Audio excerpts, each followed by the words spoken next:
new contract, Odell Beckham in the fold, Zay Flowers in the fold, and I'll say this, the most undertalked storyline for Baltimore with me is Todd Monken, the hiring of Todd Monken, who loves the explosive pass play.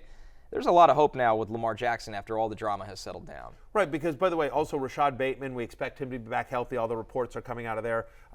You guys know I'm obsessed with Isaiah Likely, their second-year tight end. They've got Mark Andrews as well. No question about it. Lamar Jackson had a great NFL draft weekend. We love Zay Flowers. You mentioned Monken and the play calling as well. He should be a top 5 fantasy quarterback. I mean, again, a week ago, he was just a very risky fantasy pick, and now he's a high floor, high upside fantasy pick. Yeah, I think the thing that, I think people have forgotten that Rashad Bateman exists as well. He's a first-round pick 2 years ago, and we haven't seen him definitively fail yet. And, I mean, that team, the offense in the passing game outside of Andrews was built around guys like Devin Duvernay and Sammy Watkins and Demarcus Robinson. And now they just have just a wealth of options, a range of guys who may succeed, may fail, but at least they get to try guys out in Odell, in Zay Flowers, in Rashad Bateman to add to Andrews. Like, this team is now just completely loaded. Cut to James Prochet. I couldn't get a mention? Sorry, the hell, James. Jay? Sorry, James. Sorry. Forgot about you. Poor James Prochet watching on his couch like, hey, I was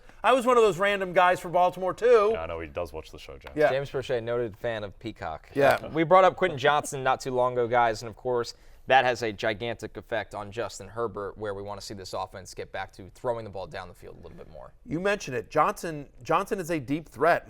19 yards per reception. That's what Johnson averaged in his college career per reception. 19 yards per reception.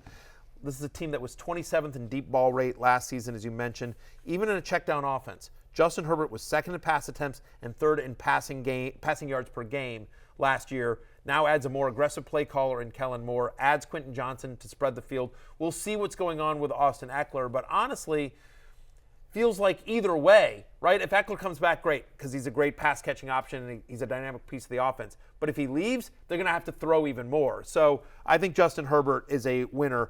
Justin Herbert makes the love list for quarterbacks. Yep. And on Herbert, just quickly, 2 years ago, Justin Herbert, when you adjust for luck in terms of interceptions, just kind of the random chance and drops, Herbert was the best quarterback in the league in terms of efficiency. He was affecting the betting line more than anyone outside of Patrick Mahomes. So I think you almost have to throw last year out. It's not like he was bad last year, but he wasn't a top 2-3 guy. He wasn't an MVP candidate. And I think that's just because he was banged up and everyone around him was banged up. If he's healthy, if the receivers are healthy, Rashawn Slater's back, I mean, he can be the second best quarterback in the NFL behind Patrick Mahomes. I think that's a great conversation just because, to your point, Mahomes wins the Super Bowl.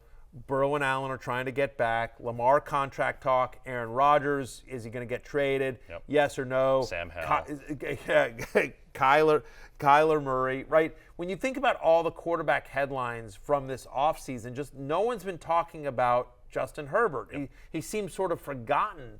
And that's insane because if you threw all the players back and had a draft again, Justin Herbert is like one of the first 4 players picked. Yep. You know, Jalen Hurts gets a record-setting contract, right? I mean, like, no one's talking about Justin Herbert, and yet I think if you talk to evaluators, they would say maybe only Mahomes goes ahead of him if you were drafting an NFL team today. Yep, he's right there with Burrow and Allen, I think, right, in terms of talent. And if he's healthy, I think he can be as good as those guys. I mean, Mahomes is his own tier at this point, to Correct. be honest. But after that, Herbert's potentially Right, as good as anyone. Like, different people like different things, but like he is in that Allen, Burrow, Jalen Hurts, I think, range. Agreed. To close it out here, back to Seattle. We talked about how complicated the backfield has become.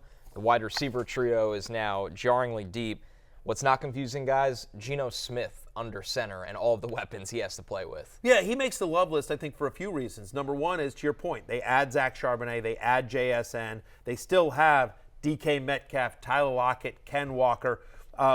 They have a lot of weapons there. And the other piece here that I think is important is that Seattle was rumored to be in on the quarterback market. They had the 5th pick. There was talk about, hey, if Richardson's there, they're going to take him. What about Will Levis? They might take Levis as well. They really only have 1 year of guaranteed money for Geno Smith. So could they take a project like Richardson or Levis, let him sit for a year, and then a year from now, Geno's out? And they didn't. They didn't draft a quarterback. I mean, their draft said, we're going to give you more weapons, and we're also not drafting anyone else.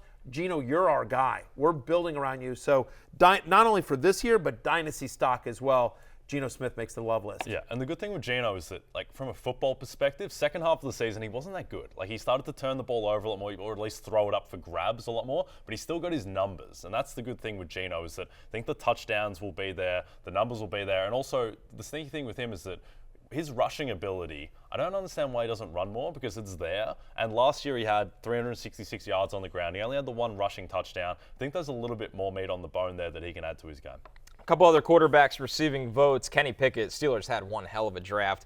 Jordan Love, they went out and got multiple weapons for him. Ryan Tannehill on that expiring deal. Now Will Levis will sit behind him.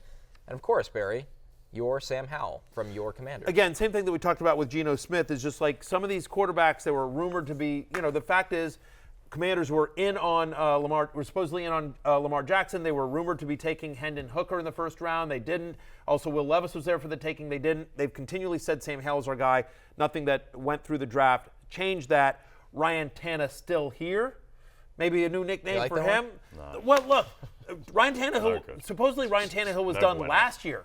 Supposedly Ryan Tannehill was done last year. I like Tannehill. And then I do. And by the way, now they have two projects in Malik Willis and Will Levis. And so I think, Tannehill just Ryan Tannehill still here there as well. And to your point, Jordan Love, they gave him some the job's all his and they gave him some targets. Will or won't Will Levis play this year? It's poor again. Spending too much time with Matthew Berry and his Dracula outfit. All right. Didn't answer the question, though. Will Levis is not going to. It'll be tennis still here. Okay. His show to run. Hey, it's Matthew Berry from NBC Sports and RotoWorld.com. Just want to thank you so much for watching what you just watched, or at least being too lazy to click out of it after the autoplay just kept it going. So either way, thank you so much for just letting it scroll by your screen. And now I'd like to ask you respectfully, please subscribe to the NFL on NBC YouTube channel for the latest NFL news, fantasy headlines from RotoWorld, and betting analysis from NBC Sports Edge.